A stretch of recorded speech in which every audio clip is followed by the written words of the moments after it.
প্রত্যেকেই বলেন নির্বাণ এবং মুক্তি এটা ধ্যানময় কর্ম। প্রত্যেকেই বলেন ধ্যান করার জন্য। আসলে ধ্যানটা কি? বুদ্ধ বলেছেন খান্তি পারামাং তপো তিতিক্ষা নিব্বানাং পারামাং বাদান্তি বুদ্ধা। বুদ্ধ নির্বাণকে পরম এবং শ্রেষ্ঠ বলে থাকেন। ক্ষমা, ধৈর্য, মৈত্রী, সহ্য হচ্ছে পরম তপস্যা। আজকে বুদ্ধের এই অমৃতময় বাণী, ত্যাগময় বাণী, এই পৃথিবীতে মানুষেরা যেভাবে দুঃখ, কষ্ট, মনস্তাপ, অনুশোচনা, নানান প্রকারের দুঃখ ভোগ করতেছে, অথচ দেখা যায় এই পৃথিবীতে অন্য কোনো প্রাণীদের মধ্যে এতগুলো নেই। আমরা মানুষের কাছে মানুষকে কিভাবে জ্বালা, যন্ত্রণা, দুঃখ, আঘাত, মনস্তাপ এই সৃষ্টি করে যাচ্ছে। বুদ্ধ বলেছেন নাত্তি রাগ সাম আগ্নি নাত্তি দোষ সাম কালে নাত্তি মোহ সামং জালাং নাত্তি তন্হা সাম নাদি।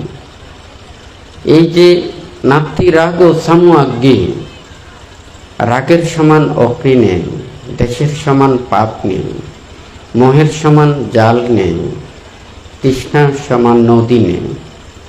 আজকে দেখুন মনের ভিতরের মধ্যে লোভ, দেশ, মোহ, এই তৃষ্ণাকে ধ্বংস করতে না পারলে এই পৃথিবীতে কেহ প্রকৃত রূপে শান্তি এবং সুখ পাওয়া সম্ভব নয়। বুদ্ধ অনেক আগেই বলেছেন। এই যে ধ্যানটা মানে কি? নিজের মনের ভিতরের পাপগুলোকে দূরীভূত করা। আমরা কিভাবে দূরীভূত করতে পারব? যতদিন পর্যন্ত বিষয়, আশয়, নানা কিছুর সাথে আমরা যত বেশি ওখানে জড়িত থাকব, মন তত বিস্তৃতি লাভ করবে। নির্বাণ এবং মুক্তি লাভের জন্য এই মনটাকে পৃথিবীর সমস্ত কিছু থেকে আমাদেরকে দূরে নিতে হবে। 31 প্রকার লোকভূমির কোনো কিছুর প্রতি মন চিত্ত আবদ্ধ থাকতে পারবে না। সংসার, বুদ্ধ বলেছেন সংসার নির্বাণ এবং মুক্তির কর্মপথে অনেক বাধা সদৃশ। কারণ ওনারা পারবেন না সারা দিন রাত্রি ধ্যান সমাধি করতে। ওনারা পারবেন না দিনে রাতে মনটাকে সমস্ত জাগতিক এগুলো থেকে মনকে নিবৃত্তি করতে ওনাদের সম্ভব নয়। যাহারা সংসার ত্যাগ করেন, ব্রহ্মচর্য জীবন আচরণ করেন, তাহাদেরকে এই জাগতিক লৌকিক এগুলো থেকে দূরে থেকে নিজের মনটাকে সবসময় ভিতরের জগতে, আধ্যাত্মিক জগতে, লোকোত্তর জগতে বিচরণ করার জন্য। দেখুন আমরা চোখের দ্বারা যা কিছু দেখতে পাচ্ছি এটাও একটা সত্য, কিন্তু এই মনের ভিতরে, দেহের ভিতরে যে আরেকটা জগৎ আছে সেটাও আরেকটা সত্য।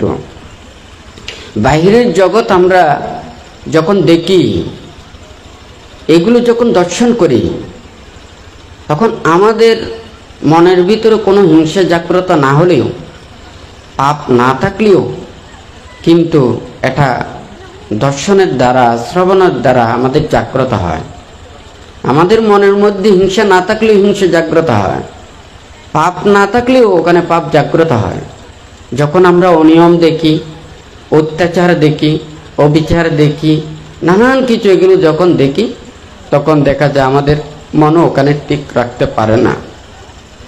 আর ভিতরের জগতে এটা এমন একটা জগৎ, এখানে মনের ভিতরে যখন লোভ, দেশ, মোহ, হিংসা, বিদ্বেষ, পাপ চেতনা, অকুশল চেতনা মন থেকে যখন দূরীভূত হয়, তখন মনের মধ্যে যে একটা শান্তি, প্রশান্তি, সুখ, নিবৃত্তিময় যে সুখ লাভ করা যায়, সেটাকে উপলব্ধি করতে পারেন।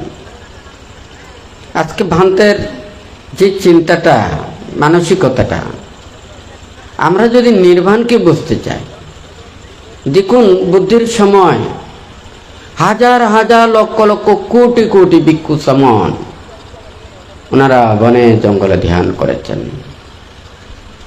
ওনারা অষ্ট পরিষ্কার নিয়ে, ওনারা অনাসক্ত চেতনায়, ওনারা দিনে রাতে, ওনারা আহারের প্রতি অনাসক্ত, বস্ত্রের প্রতি অনাসক্ত, বাসস্থানের প্রতি অনাসক্ত, ওষুধপত্রের প্রতি অনাসক্ত, এই দেহটার প্রতিও ওনারা অনাসক্তভাবে ধারণ করে প্রতিক্ষণে নির্বাণের চিন্তা করে থাকেন, মুক্তির চিন্তা করে থাকেন।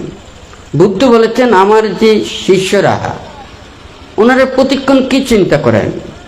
ওনারা বুদ্ধগত, ধর্মগত, সঙ্গগত, কায়গত, ওনারা সবসময় ভাত মনায় রত থাকেন, ওনারা সবসময় অহিংসার চেতনায় রত থাকেন। তাহলে আজকে পৃথিবীতে এটা যদি পুরো পৃথিবী যদি স্বর্ণময় হয়, কেউ এই পৃথিবী থেকে কেউ নিয়ে যেতে পারবেন। আমরা পৃথিবীতে আছি, যতদিন আমরা আছি এটা আমাদের উপকারে লাগছে, পরবর্তী প্রজন্ম যারা আসবে তাদেরও এটা লাগবে। আমরা যদি এটা চিন্তা করি, এই পৃথিবীতে আমরা এখন আছি আমাদের লাভের জন্য, আমাদের সুখের জন্য, আমাদের স্বার্থের জন্য, আমাদের যা ইচ্ছে তা সব কিছু আমরা করি। পরবর্তী যারা রয়েছে তারা এই পৃথিবীতে এসে কেউ শান্তি পাবে না, সুখ পাবে না, কেউ স্বস্তি লাভ করতে পারবে না। এই চিন্তাটা যদি আমরা করি তাহলে আমাদের কোনোদিন আমরা সুখ লাভ করতে পারবো না, শান্তিও লাভ করতে পারবো না, মুক্তিও লাভ করতে পারবো না। বুদ্ধ চিন্তা করেছেন মানে কিভাবে এই মানুষদেরকে মুক্তির পথে আনা যায়। একটা চিন্তা করে দেখুন, একটা যখন আমরা একটা পাখি দেখি, সেই পাখি দুইটা ডানায় ভর করে যেখানে ইচ্ছে সেখানে সুন্দরভাবে বিচরণ করে থাকেন, কোনো কিছুর প্রতি ওখানে নয়, ওর কোনো টাকা পয়সা ধন দৌলত কোনো প্রকারের লৌকিক এখানে কোনো কিছু নেই, আহারে ব্যস্ত এবং এই পঞ্চ ইন্দ্রিয় সুখ দ্বারা ব্যস্ত। আর ছাড়া এগুলো ছাড়া তাহাদের আর অন্য কোনো কিছু চিন্তা নেই। কিন্তু আমাদের মানুষ, আমাদের কত আশা আকাঙ্ক্ষা প্রত্যাশা, টাকা পয়সা ধন দৌলত অভাব প্রতিপত্তি কত কিছু, এত যে আশা আকাঙ্ক্ষা প্রত্যাশা, অন্য কোনো প্রাণীর চাইতে আমাদের এই আশাটা সবচেয়ে বেশি। তাহলে অন্য প্রাণী সুখী নাকি আমরা সুখী? এটাকে যদি আমরা মানে একটু করে বিবেচনা করে দেখি, আমরা মানুষকে কিভাবে নিন্দা করে, তিরস্কার করে, ভৎসনা করে, তুচ্ছ তাচ্ছিল্য করে, মনের ভিতরে আঘাত দেয়, হ্যাঁ, এই যে মনোমালিন্য সৃষ্টি করে নানান প্রকারের দুঃখ দিয়ে থাকে, অন্য প্রাণীদের মধ্যে এগুলো নেই। এগুলো কিন্তু আমরা নিজেরাই দুঃখগুলো অতিরিক্ত, সুখের চাইতে অতিরিক্ত দুঃখই অনুভব করি। বুদ্ধ দেখেছেন যতক্ষণ না পর্যন্ত আমাদের আশা আকাঙ্ক্ষা প্রত্যাশা কামনা বাসনা এটাকে আমরা যদি সংকীর্ণ করতে না পারি তাহলে আমরা প্রকৃত সুখ লাভ করতে পারবো না। বুদ্ধ সংসারকে ওখানে জঞ্জাল বলেছেন, কারণ আপনাদেরকে সেই নীতি বলতে পারবো না, কোনো চিন্তা করেন না। তুই সংসার ত্যাগ করলেও তবু চিন্তা আসে, সেই চিন্তাটা দূরীকরণ করার জন্য দূতাঙ্গ অধিষ্ঠানের কথাটা বলেছেন। বাসস্থানের জন্য চিন্তা না করার জন্য, বাসস্থানের প্রতি অনাসক্ত চেতনা জাগ্রত করার জন্য 13 প্রকার দূতাঙ্গের মধ্যে 5টা দূতাঙ্গ দিয়েছেন। আরণ্যিক দূতাঙ্গ, বৃক্ষমূলিক দূতাঙ্গ, অবকাশিক দূতাঙ্গ, শ্মশানিক দূতাঙ্গ, যথাসন্ততিক দূতাঙ্গ। এই যে ওখানে 5টি যেগুলো দিয়েছেন এটা হচ্ছে বাসস্থানের জন্য। মানে এই দূতাঙ্গ দ্বারা 5টি দূতাঙ্গ পরিপূরণ করে উনি সম্পূর্ণ বাসস্থান অনাসক্ত হয়ে উনি বিহার করতে পারেন, উনি পাহাড়ের উপরে পারেন, ঝর্ণাতে পারেন, যেখানে ইচ্ছা সেখানেই ওখানে গাছের তলে, খোলা আকাশ তলে, বৃক্ষমূলে, যে কোনো অরণ্যে, নির্জন স্থানে ওনাদের মানে প্রশান্ত চিত্তে উনি সমাধি উৎপন্ন করতে পারেন। আহারের জন্য ওখানে 5টি ব্রত দিয়েছেন, পিণ্ডপাতিক সহ, শপদানিক সহ, পাত্রপিণ্ডিক, একাশনিক, কলুভচ্চাপত্তিক, 5টা দুতাঙ্গ দিয়েছেন। উনি আহারে অনাসক্ত, উনি সম্মুখে যা পাবেন তাহাতেই উনি অনাসক্ত চিত্তে গ্রহণ করতে পারেন। এইভাবে বস্ত্রের জন্য দিয়েছেন 2টা, পাংশুকুলিক এবং ত্রিচিবরিক ব্রত। এছাড়া যদিও বা ওখানে ওষুধপত্রের জন্য নেই, কিন্তু ওখানে আমাদের আহারের মধ্যে যেগুলো দেখা যায়, ওনারা পিণ্ড গ্রহণ করার পরে উনি কিঞ্চিত মাত্র, এমনকি বিকালেও কি গ্রহণ করবেন ওটার প্রতি উনি চিন্তা করেন না। দেখুন কিভাবে নির্বাণ এবং মুক্তির কর্মপথে ত্যাগের দিকে নেওয়ার জন্য বুদ্ধ এই কথাটা বলেছেন। বানতে চায় নির্বাণ এবং মুক্তি শুধু আমাদের ভিক্ষু সম্বন্ধের জন্য নয়, দায়ক দায়িকা, উপাসক উপাসিকা আপনারা প্রত্যেকেই নির্বাণ চান, মুক্তি চান। দুর্লভ মানব জীবন লাভ করে যতদিন না পর্যন্ত নির্বাণ সাক্ষাৎ করতে না পারেন, ততদিন পর্যন্ত পুনঃ পুনঃ দেহ ধারণ করতে হবে। আপনারা বিশ্বাস করুন কিংবা নাই বা করুন, কেহ কেহ পুনঃ পুনঃ জন্ম বিশ্বাস করেন না, আবার কেহ কেহ বিশ্বাস করেন। একটা কথা বললে খুব সহজ, আচ্ছা এই পৃথিবী আপনাদের কেমন লাগে? কত সুন্দর লাগে। এই পৃথিবী ছেড়ে কেউ চলে যেতে চায় না, এই রূপ রং বৈচিত্র্য ছেড়ে কেউ চলে যেতে চায় না। এই পঞ্চ ইন্দ্রিয়ের যে রূপ রং বৈচিত্র্য যাহা কিছু আছে, কেউ এগুলো মায়া মমতা এগুলো ছেড়ে চলে যেতে চায় না। সবাই চায় মা বাবা ভাই বোন প্রিয় আপন জনকে নিয়ে আজীবন, শুধু একটা এই জীবন নয়, শত শত জন্মও যদি ওনারা একত্রিতভাবে থাকতে চায়, কেউ এই মায়া এগুলো ছাড়তে চায় না। কথাটা সত্য না মিথ্যা? এটা যদি বলেন যে না আপনার এগুলো কোনো কিছুর প্রয়োজন নেই, তাহলে আপনার জন্য নির্বাণ সহজ। হ্যাঁ, আর যদি বলেন যে না এগুলো আমি চাই, যতদিন এই তৃষ্ণা শেষ না হবে, যতদিন এই ইচ্ছাটা শেষ না হবে, ততদিন পর্যন্ত পুনঃ পুনঃ দেহ ধারণ করতে হবে। এটা হচ্ছে এখানে বুদ্ধের নীতিটা, আর অন্য কোনো কিছু না। বুদ্ধ একজন বিজ্ঞানী, বুদ্ধ হচ্ছে চিত্তবিজ্ঞানী, মনোবিজ্ঞানী। এই পুনঃ পুনঃ জন্ম, এই কথাটা কোথা থেকে এসেছে? এখানে এসেছে যে মানুষের যতদিন পর্যন্ত, প্রাণীদের যতদিন পর্যন্ত এই ইন্দ্রিয়ের প্রতি আসক্ত থাকবে, এই দেহের প্রতি আসক্ত থাকবে, ততদিন পর্যন্ত পুনঃ পুনঃ দেহ ধারণ করতে হবে, পুনঃ পুনঃ জন্মগ্রহণ করতে হবে। এটা হচ্ছে যে বুদ্ধের নীতিটা, আর অন্য কোনো কিছু নয়। যখন সাধারণ বিজ্ঞানীরা ওনারা বাহ্যিকগুলোকে ওখানে গবেষণা করেন, বুদ্ধ মনের ভিতরের জগৎটা নিয়ে গবেষণা করেন। তাহলে একজন মনের ভিতরে যখন পাপ থাকবে না, মনের মধ্যে কোনো লোভ দেশ মোহ হিংসা বিদ্বেষ থাকবে না, কারো প্রতি কোনো দুঃখ দেওয়ার জন্য চিন্তা করবে না, আঘাত দেওয়ার জন্য চিন্তা করবে না, তখন মনের মধ্যে একটা আলাদা প্রশান্তি অনুভব করবে। আমাদের মনে যখন আনন্দ জাগে, তখন কিন্তু দেহের মধ্যে আমরা সুখ পাই। আবার দেহ যখন কোনো রোগ ব্যাধি জ্বালা যন্ত্রণা অনুভব না করে, তখনও আমাদের মনের মধ্যে একটা শান্তি জাগে। তাহলে এখানে মনের শান্তি হলেও দেহের শান্তি, দেহের শান্তি হলেও মনের শান্তি।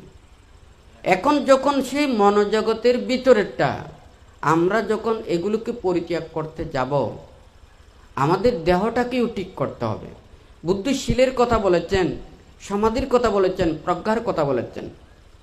অনেকে বলেছেন না এটা শুধু দিনে রাতে ভাবনা করা। বান্তে কিছুদিন আগে বলেছেন শীলটা হচ্ছে কায়টাকে শুদ্ধ করা, সংযমিত করা, বাক্যটাকে সংযমিত করা। সমাধি হচ্ছে যে ওখানে চিত্তের সমাধিস্থ একাগ্রতা এটা উৎপন্ন করা। আর প্রজ্ঞা এটা হচ্ছে যে অনাসক্ততা, হ্যাঁ, অনিত্যতা ভাব জাগ্রত করা। এখানে শীলের ক্ষেত্রে যখন যায়, যখন একটা পঞ্চশীল আছে, অষ্টশীল আছে, 10 শিল আছে, 227 শিল আছে, এছাড়াও দূতাঙ্গ শিলাদি সহ ওখানে মানে পাটিপাতি ধর্মের মধ্যে 13 প্রকার দূতাঙ্গ ব্রত, 14 প্রকার খন্দক ব্রত এবং 80 প্রকার মহাব্রত, এগুলো সব ওখানে পাটিপাতি ধর্মের অন্তর্গত। তো এখন এই যদি আমি যদি পঞ্চশীল দিয়ে যদি নির্বাণ এবং মুক্তি পাই, তাহলে অষ্টশীল কি জন্য, 10 শিল কি জন্য, 227 শিল কি জন্য এবং দূতাঙ্গশীল এগুলো কি জন্য? কিন্তু এটার গুরুত্বটা আছে। দেখুন, যখন পঞ্চশীল প্রতিপালন করে ভাবনা করেন, ওনার নীতিটা কম, মন বেশি জায়গায় ওখানে ঘোরাফেরা করবে। যখন অষ্টশীল নিয়ে ভাবনা করবেন, মন আরও একটু সংযমিত হবে, বেশি ঘোরাফেরা করতে পারবে না। আবার যখন 10 শিল নেবেন, কায়েও ও মনকেও বাইরের জগতে বেশি ঘোরাফেরা করতে পারবে না। তাহলে ভান্তি কিছুদিন আগেও দেশনায় বলেছেন, আমি একটা লক্ষ্যস্থানে যেতে চাই, আমাকে গাড়িতে উঠতে হবে এবং সেই গাড়িতে উঠা অর্থ হচ্ছে যে কি, ভাবনা করা। আমাকে ভাবনা করতে হবে, একটা গাড়িতে উঠা আর ভাবনা করা। আর যদি সেই গাড়িটার যদি আমি স্পিড বাড়াতে চাই, তাহলে আমাকে শীল পালন করতে হবে। আমি যত বেশি শীল প্রতিপালন করে ভাবনা করব, আমার গাড়ির স্পিডটা বাড়বে। আপনার শীল না থাকবে, গাড়িতে বসে থাকবেন, গাড়িটা যাবে না। গাড়িতে উঠেছেন বটে, কিন্তু গাড়িটা আপনার লক্ষ্যস্থানে উঠানে যাওয়া সম্ভব নয়। তাহলে গাড়ি স্পিডে যাওয়াটা হচ্ছে যে শীল প্রতিপালন করা। আপনি যত বেশি শীল প্রতিপালন করে ভাবনা করবেন, তত স্পিডে ওখানে লক্ষ্যস্থানে যেতে পারবেন। এখন শীলের গুরুত্বটা বুঝেছেন। নির্বাণ এবং মুক্তির কর্মপথে যাওয়ার জন্য যে স্পিডটা প্রয়োজন, সেটা হচ্ছে যে শীল। পঞ্চশীল নিলে স্পিড কম, অষ্টশীল নিলে আরও বেশি স্পিড, 10 শিল নিলে আরও বেশি স্পিড, আর হচ্ছে যে 227 শিল সহ দূতাঙ্গ ব্রতাদি প্রতিপালন করবেন, তাহাদের স্পিডটা আরও বাড়বে। আর যদি বলেন যে না, আমি গাড়িতে বসে আছি, হ্যাঁ, আমার স্পিড নেই, তাহলে যেখানে উঠছেন ওখানেই গাড়িটা থেমে থাকবে। তাহলে আপনি ভাবনা করেন কিন্তু শীল পালন করেন না, তাহলে গাড়িতে উঠেছেন বটে, কিন্তু আপনার লক্ষ্যস্থানে যাওয়াটা সম্ভব নয়। যাই হোক, এই কথাটার মধ্যে আপনি শীলের গুরুত্বটা বুঝেছেন, হয় নাকি নয়? এটা ধর্মের যা কিছু এখানে উপদেশ শিক্ষা, বুদ্ধ আমাদেরকে এই যে ত্রিপিটকের মধ্যে 84,000 ধর্ম স্কন্ধ এখানে বর্ণনা করেছেন।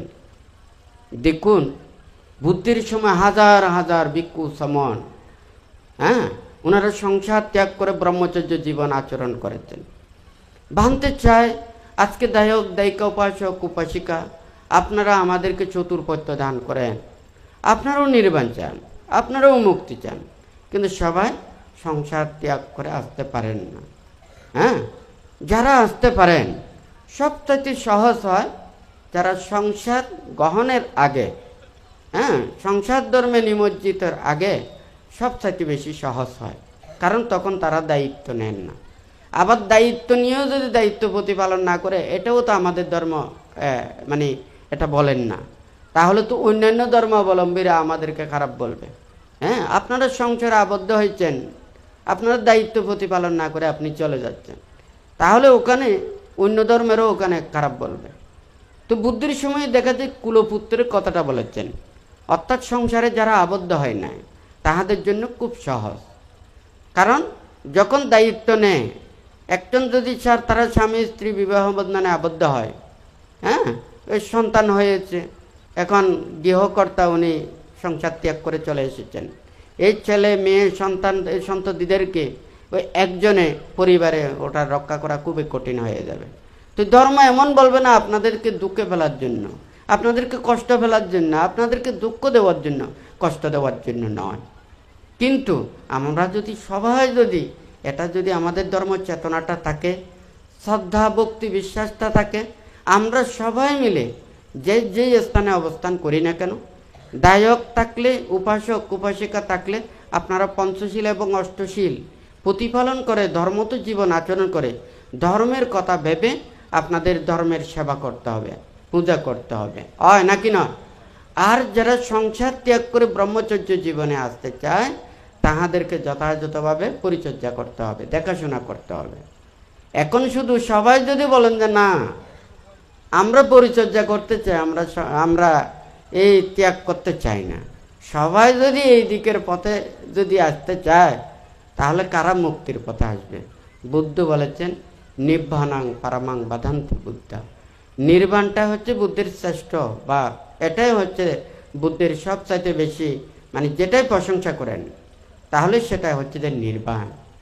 বান্তে আজকে দায়ক দায়িকা উপাসক উপাসিকা বিভিন্ন জায়গায় যে যে জায়গায় বান্তের নির্দেশিত মানে বিভিন্ন কুটিরে বিহারে এবং বিভিন্ন জায়গায় যেখানে বান্তে ধর্মদান করে যাচ্ছেন, এছাড়াও বিভিন্ন জায়গায় যেখানে মানে বৌদ্ধ ধর্মের যেখানে আচরণ বিহার এবং বিভিন্ন ধর্মীয় প্রতিষ্ঠানে যেখানে ধর্ম আচরণ হয়, আমরা যদি প্রত্যেকে যদি বুদ্ধের এই যে এই ত্যাগ এবং বিরাগ কর্মবাদের ধর্মটাকে যদি আমরা যদি সবাই অনুশীলন করি, প্রতিপালন করি, দেখা যায় এখানে প্রত্যেকের একটা জীবনের ঊর্ধ্বগতি হবে, কখনো নিম্নগতি হবে না। কিন্তু আমরা কয়জনে বিশ্বাস করি বলুন তো?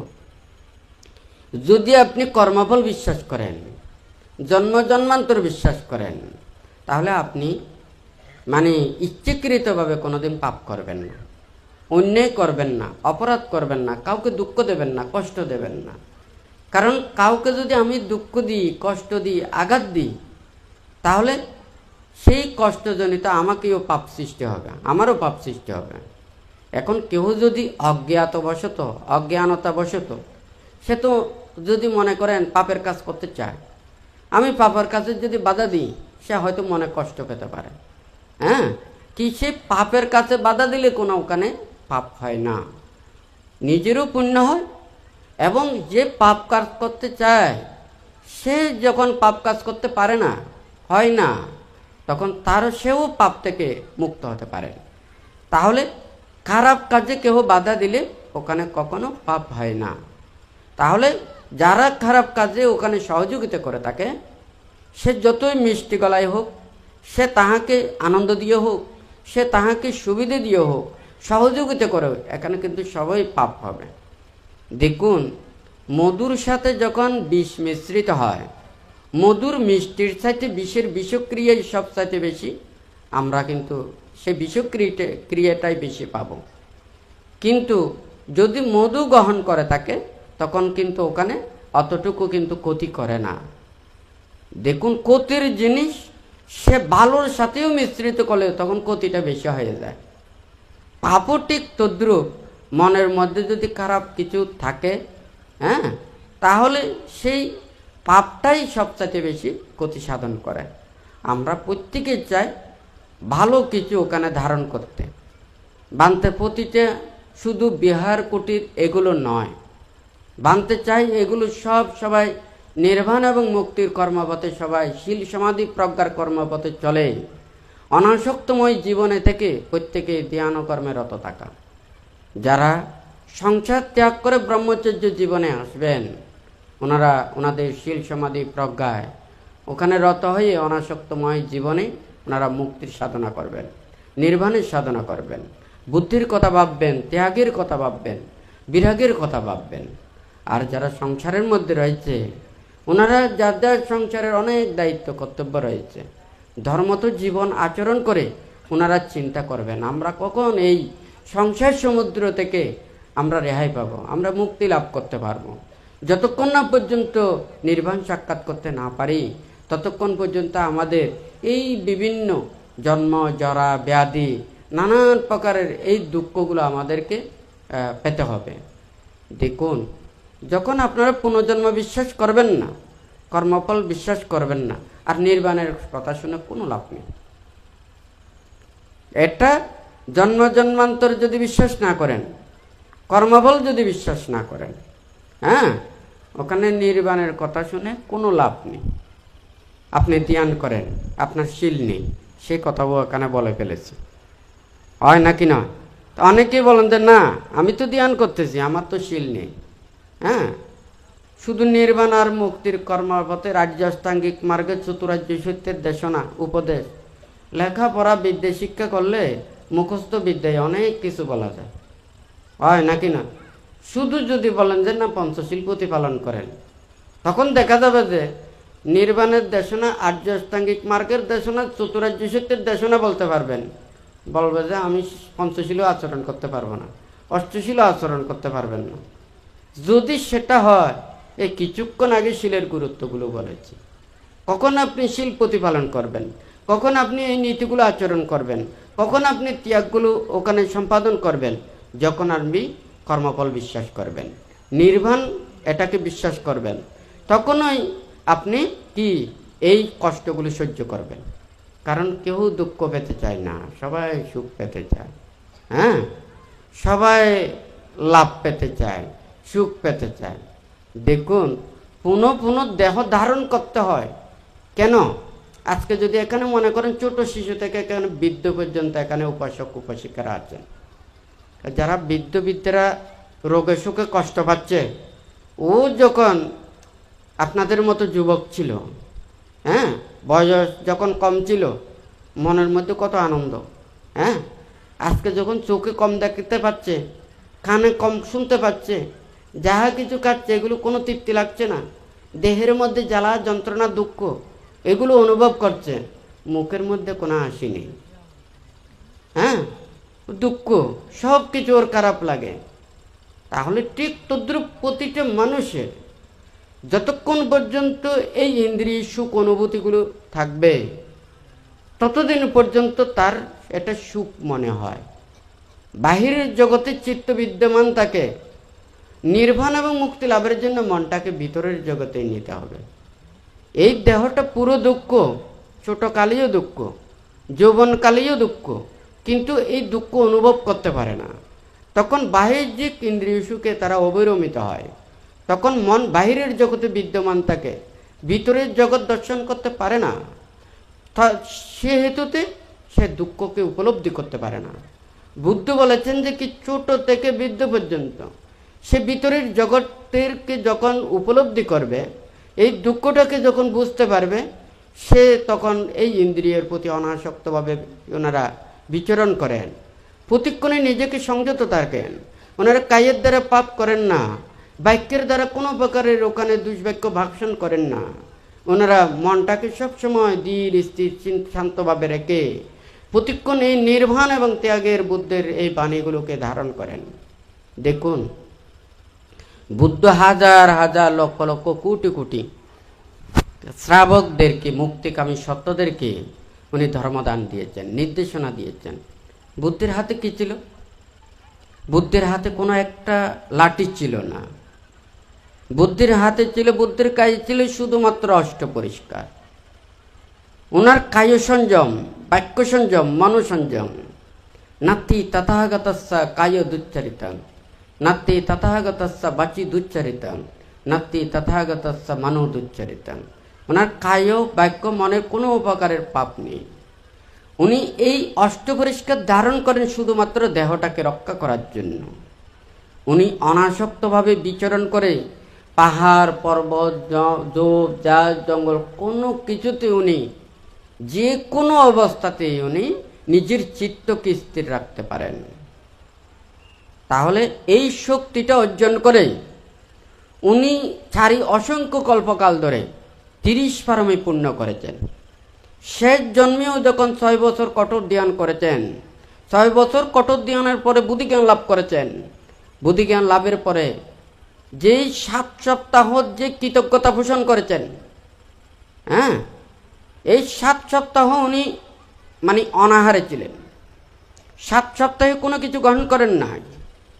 উনি যখন এই ত্যাগের মাধ্যমে নির্বাণ বিমুক্তি সহ বুদ্ধিজ্ঞান লাভ করেছেন, তাহার চিত্ত যেই অবস্থায় উনি উপনীত হয়েছেন, আপনারা কেউ ওখানে চিন্তা করতে পারেন? অপলক নেত্রে একটা দাঁড়িয়ে মনে হয় যেন এটা মানে কঙ্কালসার মূর্তি ওখানে দাঁড়িয়ে আছে, হয় নাকি না? ওনার কি ত্যাগ, ওনার কি মন!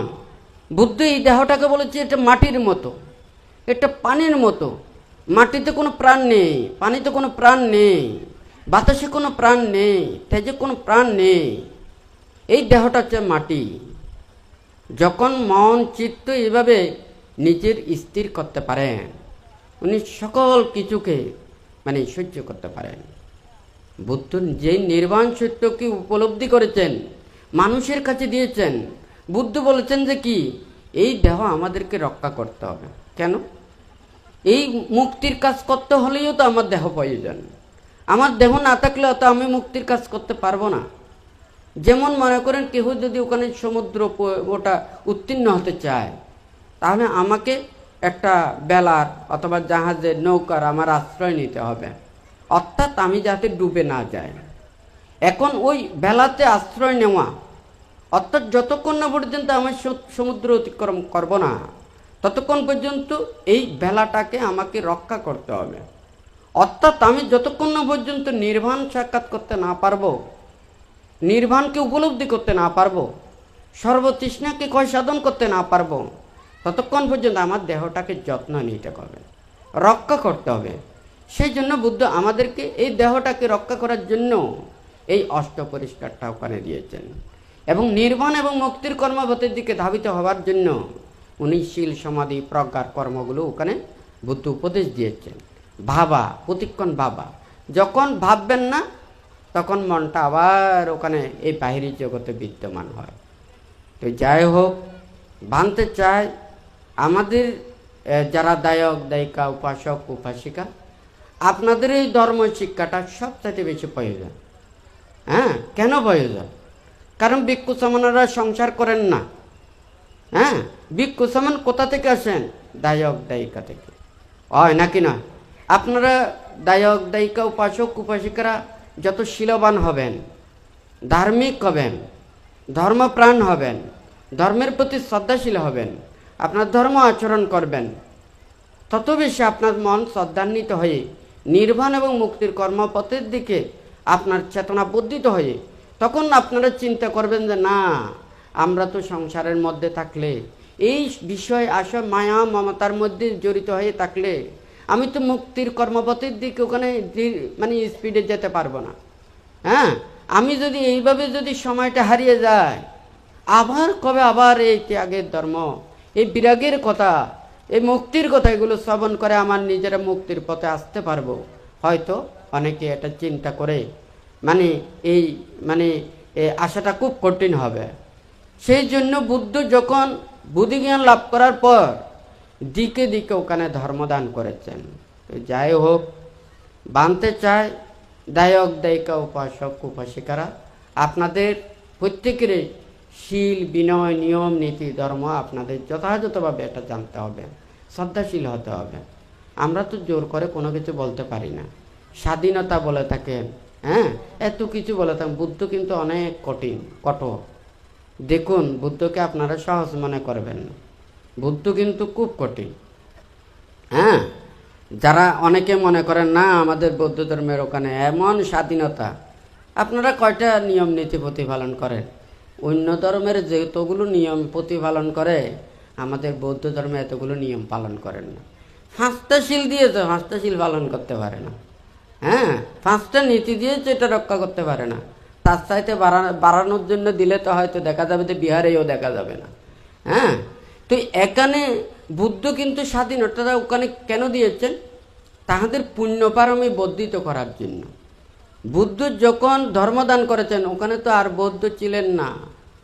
বুদ্ধির আশ্রিত হয়ে, বুদ্ধির শরণ, ধর্মের শরণ, সঙ্গে শরণাপন্ন হয়ে ওনারা উপাসক হয়েছেন, উপাসিকা হয়েছেন, ভিক্ষু হয়েছেন, সামন হয়েছেন। তাহলে বুদ্ধ আবির্ভাবের আগে তো ওখানে বৌদ্ধ ছিল না, ভিক্ষু সামন ছিল না, উপাসক উপাসিকা ছিল না। তাহলে সেই বুদ্ধ ধর্মের এই বুদ্ধির নীতি, ত্যাগের বাণী, বিরাগের বাণী এগুলো ধারণ করে যারা এই শান্তিপদ ধর্মটাকে আচরণ করতে চায়, তখন আস্তে আস্তে ওনারা বৌদ্ধ হয়েছেন, ভিক্ষু হয়েছেন, সামন হয়েছেন। আর আপনারা তো জন্মগতভাবেই সবাই বৌদ্ধ বলে থাকেন। হ্যাঁ, জন্মগতভাবে আপনারা বৌদ্ধ বলেন। বুদ্ধ বলেন যে কেহ জন্ম দিয়ে কেহ ব্রাহ্মণ কিংবা চণ্ডাল হন না, কর্ম দিয়েই ব্রাহ্মণ কিংবা চণ্ডাল হয়।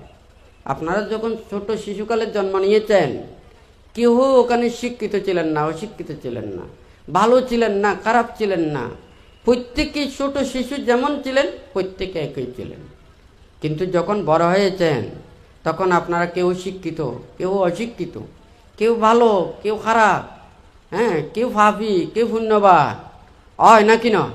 তাহলে আমরা যদি ভালো কর্মপদ্ধতি নিয়ে যদি আমার জীবনটাকে যদি আমরা গঠন করতে পারি, তাহলে অবশ্যই আমরা ভালোর দিকে সবাই আসতে পারবো। নির্বাণ এবং মুক্তির কর্মপথের শিক্ষাটা এটা শান্তির পথের দিকে। এবং এই জাগতিক যাহা কিছু আজকে দেখুন, পুরো পৃথিবীর মধ্যে এতগুলো অরাজকতা কেন? আমরা সবাই বলি যত প্রযুক্তি, যত ডেভেলপ, যত উন্নয়ন, যত মানুষের মেধার বিকাশ ঘটতেছে, মানুষ মনে করতেছে আমরা কিন্তু সমস্ত প্রাণীর মধ্যে আমরা বেশি জ্ঞানী, আমরা বেশি অভিজ্ঞতা সম্পন্ন, আমরা এত বেশি প্রযুক্তি নির্ভর যে আজকে পৃথিবীতে দেখুন আমরা মানুষকে এত গর্ব করি। একটা ভালো কাজ করলে এটা সবাই প্রশংসা করেন, একটা বুক ফুলিয়ে বলতে পারেন, আরেকজনও প্রশংসা করেন একটা ভালো কাজের জন্য। এখন আর ভালো কাজের জন্য ওটা বুক ফুলিয়ে বলতে চাই না। আমি খারাপ কাজ করেছি, যত বেশি খারাপ কাজ করেছি সে বুক ফুলিয়ে বলে। হ্যাঁ, তাহলে দেখুন আমরা মানুষ কোথায় চলে যাচ্ছি? আমরা কি ভালোর দিকে চলে যাচ্ছি নাকি খারাপের দিকে চলে যাচ্ছি? আমরা মানুষকে উপকার করছি সেটা বলতেছি না। আমি মানুষকে এত দুঃখ দিচ্ছি, কষ্ট দিচ্ছি, আমি আঘাত দিচ্ছি, এতগুলো আমি হত্যা করছি, এতগুলো মারছি, এতগুলো অনিষ্ট করছি, এতগুলো ধ্বংস করছি, এগুলো নিয়ে আমরা গর্ব করছি। দেখুন মানুষের যখন বিবেক থাকে না, জ্ঞান থাকে না, প্রজ্ঞা থাকে না, তখন আমাদের আর কোনো কিছু এখানে হিতাহিত জ্ঞান বলতে কোনো কিছু নেই। মানুষ বলে মদ খেলে নাকি বেশি পাপ হয়, হ্যাঁ, মানুষের হিতাহিত জ্ঞান নাকি চলে যায়। কিন্তু যারা সুস্থ শরীরে মানুষকে দুঃখ দেয়, কষ্ট দেয়, আঘাত দেয়, হ্যাঁ, মানুষে অন্যের দিকে নিয়ে যায়, পাপের দিকে নিয়ে যায়, দুঃখের দিকে নিয়ে যায়, তারা কিন্তু মদের চাইতেও আরও বেশি ক্ষতি সাধন করে, কিন্তু তাদেরকে আমরা বলি না। ভান্ত এখানে কিছুক্ষণ আগে বলেছেন এখানচা ভাবি তাত্তানাং মুহূর্তম্পি পৌঁছায়।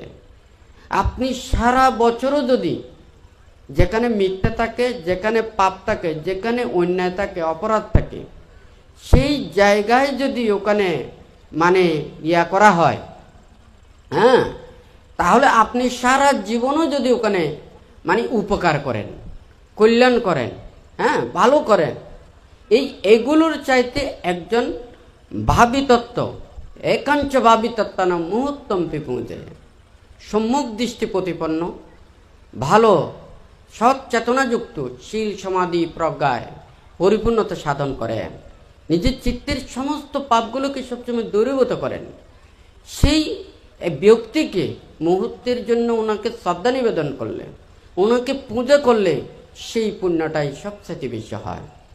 হ্যাঁ, দেখুন এই পৃথিবীতে টাকা পয়সা ধন দৌলত যতই এগুলো থাকুক না কেন, এগুলো দ্বারা আমরা যতটুকু সুখ শান্তি পাই, আপনার প্রিয় বিশ্বস্ত যার দ্বারা আপনি সুখী হন, মৈত্রীপরায়ণ হন, সেখান থেকে আপনি সবচাইতে বেশি সুখ লাভ করে থাকেন, হয় নাকি না? আপনি যদি বনে জঙ্গলে থাকেন, আপনি যদি অনেক কিছুতে ওখানে থাকেন, তাহলে ওই বন জঙ্গলের মধ্যে থেকেও ওনারা কি আপনার যদি প্রিয় বিশ্বস্ত এবং যেটার দ্বারা থাকলে আপনার কোনো ডর থাকবে না, আপনার কোনো ভয় থাকবে না, দুঃখ থাকবে না, সেই জায়গায় থাকলেই আপনি সবচেয়ে প্রিয় মনে করবেন। দেখুন আমরা সবাই এটা চিন্তা করি, আমরা মানুষ হয়ে মানুষকে যেভাবে ভয় করি, কেন আমরা মানুষকে ভয় করব? হ্যাঁ, আমরা বলি যে বনের পশু পাখি হিংস্র, এই বাঘ ভাল্লুক সিংহ তাদেরকে আমরা হিংস্র বলি, হ্যাঁ, অথচ তারা হিংস্র নয়, তারা নিজের সেই উদর পেটের খিদা নিবৃত্তির জন্য ওনারা একটা প্রাণীকে হত্যা করেন, একটা প্রাণীকে, দুইটা প্রাণীকে, তিনটে প্রাণী, একটা বাঘও যদি মনে করেন মানুষ, কয়েকটা মানুষকে সে মানুষ হোক অন্য কোনো প্রাণী হোক, তার পেট ভরে যাবে, সে কিন্তু বনের জঙ্গলে একটা গিয়ে ওখানে থাকবেন। কিন্তু আমরা মানুষের মধ্যে যখন লোভ দেশ মোহ হিংসা বিদ্বেষ জাগ্রত হয়, তখন আমাদের এই মনের ক্ষুধা, মনের ইচ্ছা, এগুলোকে পূরণ করার জন্য আমরা হাজার হাজার মানুষদেরকে কষ্ট দিয়েও দুঃখ দিয়েও আমাদের মনের শান্তিগুলো মিটে না। কিন্তু আমরা বলি আমরা মানে খুবই মানে সুখে আছি, শান্তিতে আছি, আমরা ভালো আছি। কিন্তু আমাদের মন যখন খারাপ হয়, হিংস্র হয়, তখন আমরা পশুর চাইতেও আরও বেশি হিংস্র হই। তাহলে মনের ভিতরে যতক্ষণ না পর্যন্ত পাপগুলোকে দূরীভূত করতে পারবে না, লোভ দেশ মোহকে ধ্বংস করতে পারবে না, এগুলো থেকে আমরা মুক্ত হতে পারবো না, ততদিন পর্যন্ত আমরা মানুষের মধ্যে প্রকৃত শান্তি এবং সুখ আসবে না। হয় নাকি না? তো এই যাই হোক, আপনাদেরকে বানতে দেশনা দেবেন। তো এই এখানে আমাদের অত্র বোয়ালখালী উপজেলার সম্ভবত টিউন মনে হয় এসেছেন। তো আপনি অনুষ্ঠান পর্যন্ত থাকবেন নাকি তাড়াতাড়ি চলে যেতে হবে? চলে যেতে হবে আধা ঘন্টা, 1 ঘন্টা, ঠিক আছে, অসুবিধা নেই। তো এখানে বানতে যেটা চাই, হয়তো অনেকেই অনেক কিছু মনে করে থাকেন ধর্ম। পৃথিবীতে ধর্ম সৃষ্টি হয়েছে মানুষের কল্যাণের জন্য, ভালোর জন্য। আর দেশ, সমাজ, রাষ্ট্র এটা পরিচালনাও কিন্তু আমাদের মানুষের জন্য। রাষ্ট্রও মানুষের জন্য, ধর্মও মানুষের জন্য। রাষ্ট্র সবসময় সব মানুষকে পরিচালনা করেন, ভালো খারাপ, ধর্ম অধর্ম, বিশ্বাস করেন না করেন, সবাইকে পরিচালনা করেন। কিন্তু ধর্ম পরিচালনা করেন যারা ধর্মপ্রাণ, ধর্মকে বিশ্বাস করেন, তাহাদেরকে ধর্ম দিয়ে পরিচালনা করেন। তাহলে ধর্মও মানুষের জন্য, রাষ্ট্রও মানুষের জন্য। কিন্তু ওখানে পার্থক্য হচ্ছে যে বিশ্বাস অবিশ্বাস, ধর্মপ্রাণ অধর্মপ্রাণ, এগুলো নিয়েই ওখানে পার্থক্য রয়েছে। কিন্তু রাষ্ট্রের মধ্যে কোনো পার্থক্য নেই, সবার জন্যে ওই নীতিগুলোকে মানে মেনে চলতে হয়। বুদ্ধ যখন ধর্মদান দিয়েছেন তখন রাজা ছিলেন, রাজা রাষ্ট্রনীতিতেই ওখানে রাজ্য পরিচালনা করতেন। আর বুদ্ধ ধর্মনীতিতেই ওখানে উপদেশ দিতেন। বুদ্ধ ধর্মনীতিতে এমন কোনো উপদেশ দেন নাই মানে যেই উপদেশ ওখানে শ্রবণ করলে ওখানে মানে একজন রাজার রাজ্যটা নষ্ট হয়ে যাবে, এই ধরনের নয়। যখন ওখানে রাজা ছিলেন, রাজা যুদ্ধ করতেন। রাজ্যের মধ্যে যখন বিদ্রোহ আসতো তখন ওগুলোকে দমন করার জন্য রাজা চেষ্টা করতেন। বুদ্ধ এবং বুদ্ধপ্রমুখ ভিক্ষু সংঘরা এমন কোনো ওখানে ইতিহাসের মধ্যে নেই ওনারা কোনো ধরনের একটা রাজ্যের মধ্যে সমস্যা সৃষ্টি করেছেন, ওনারা কোনো কিছু ওখানে প্রতিরোধ সৃষ্টি করেছেন, এমন কোনো ইতিহাস নেই। অর্থাৎ বুদ্ধ এমন উপদেশটা দিয়েছেন মানে ওখানে রাজার কাজ করবেন, আর ধর্ম শ্রবণ করে ধর্মপ্রাণ মানুষেরা সবাই নির্বাণ এবং মুক্তির কর্মপথে ওখানে ধাবিত হবেন।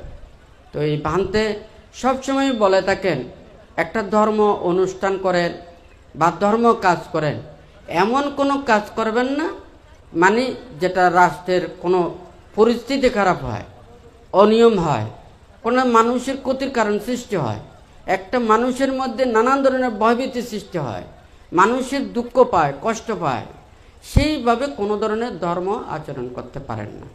তো ধর্ম আপনাদেরকে কি বলেছেন? মিথ্যা কথা না বলতে, চুরি না করতে, বেবিচার না করতে, প্রাণী হত্যা না করতে, হয় নাকি না? আপনারা যদি ধর্মপথে চলে যদি আপনারা যদি শীলগুলো প্রতিপালন করেন, তাহলে যারা রাষ্ট্র পরিচালনা করবেন তারা ওনারা নিশ্চিন্তে থাকতে পারবেন।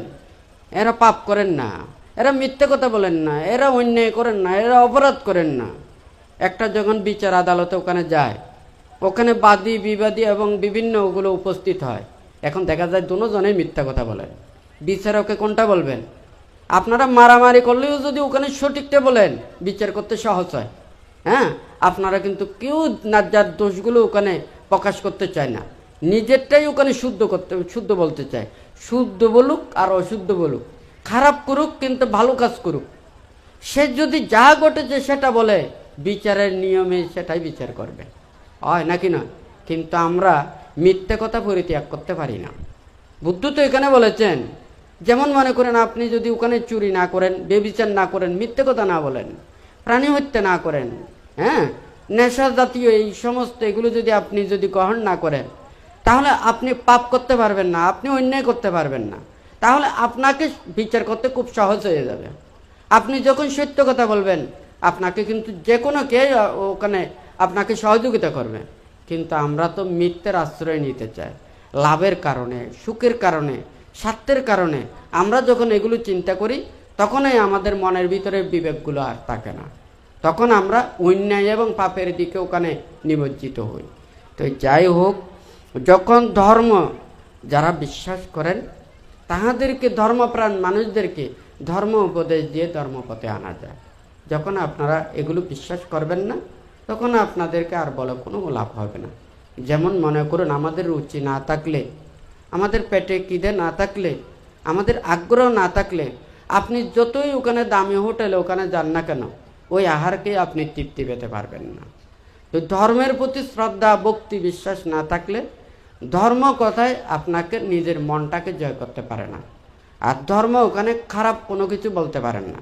আমি যদি খারাপ কোনো কিছু বলি, আমি যদি আপনাদেরকে দুঃখ দিই, কষ্ট দিই, আমি যতই জোর প্রয়োগ করি না কেন, আপনার মনের দ্বারা আপনি আমাকে শ্রদ্ধা করবেন না, আপনি আমাকে বিশ্বাস করবেন না, আপনি আমাকে মেনে নেবেন না। কারণ যেহেতু আপনার সেটা গ্রহণ করার হয়নি। তাহলে একটা শ্রদ্ধা, ভক্তি, বিশ্বাস এটা যদি না থাকে, তখন কিন্তু তাহাকে ওখানে কোনো উপদেশ দিয়ে ওখানে কাজ করতে পারে না। তো আজকে ভান্তে যেটা চিন্তা করেছে, এখানে শুধু সবে প্রজ্ঞালো ভাবনা কুটির নয়, বিভিন্ন বিহার কুটিরে সংশ্লিষ্ট যারা দায়ক দায়িকা, উপাসক উপাসিকা, ভান্তে সবসময় তাহাদেরকে শীল প্রতিপালন করার জন্য এবং বিনয় কর্মপথে যথাযথভাবে চলার জন্য, প্রত্যেকেই যাতে ধর্মবাণী, শিক্ষা, উপদেশগুলো ধারণ করার জন্য ভান্তে এই উপদেশটা দিয়েছে, যাহাতে এই মুক্তির কর্মপথে শুধু যারা সংসার ত্যাগ করবেন ভিক্ষু সমান তারা নয়, যারা দায়ক দায়িকা, উপাসক উপাসিকারা, আপনারাও যাহাতে প্রত্যেকেই মুক্তির কর্মপথে আসতে চায়। আমরা এখানে শুধু বানতে মনে করেন যে কি দায়ক দায়িকা, উপাসক উপাসিকা, ভিক্ষু সমান আমরা প্রত্যেকেই নির্বাণকামী, প্রত্যেকেই ওখানে বুদ্ধির পূজারী, হ্যাঁ, বুদ্ধির শিষ্য। নির্বাণ এখানে কি ভাগ আছে? ভাগ নেই। তাহলে আমরা নির্বাণ এবং মুক্তির কর্মপথে ৮৪,০০০ ধর্ম স্কন্ধগুলো, ওখানে বর্ণনা ৩৭ প্রকার বুদ্ধিপক্ষীয় ধর্ম, যে ধর্মজ্ঞান উৎপন্ন করার জন্য যেগুলো ভাবতে হয়, এই ভাবার বিষয় ভিক্ষুদেরও যা একই, দায়ক দায়িকাদেরও একই। কিন্তু দায়ক দায়িকারা সেই সময় পান না।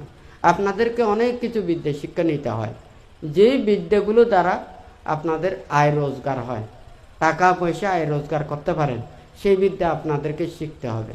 আবার নির্বাণ বিদ্যে, এটা যাহাতে নির্বাণ পায়, এটা কোনো টাকার বিদ্যা নয়, এটা হচ্ছে নির্বাণ উপলব্ধির বিদ্যা।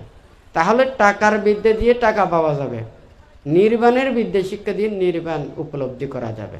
তাহলে টাকার বিদ্যা দিয়ে যদি কেউ যদি বলে যে না আমি নির্বাণ পেয়ে যাব, এটাও ঠিক নয়। কথা ঠিক নাকি বেঠিক? নির্বাণ এবং মুক্তির কর্মপথের জন্য যখন চিন্তা করবেন, তখন কিন্তু এই নির্বাণ বিদ্যার এটা ভাবতে হবে। তখন শীল প্রতিপালন করতে হবে, সমাধি পরিপূর্ণতা অর্জন করতে হবে, প্রজ্ঞা লাভ করতে হবে।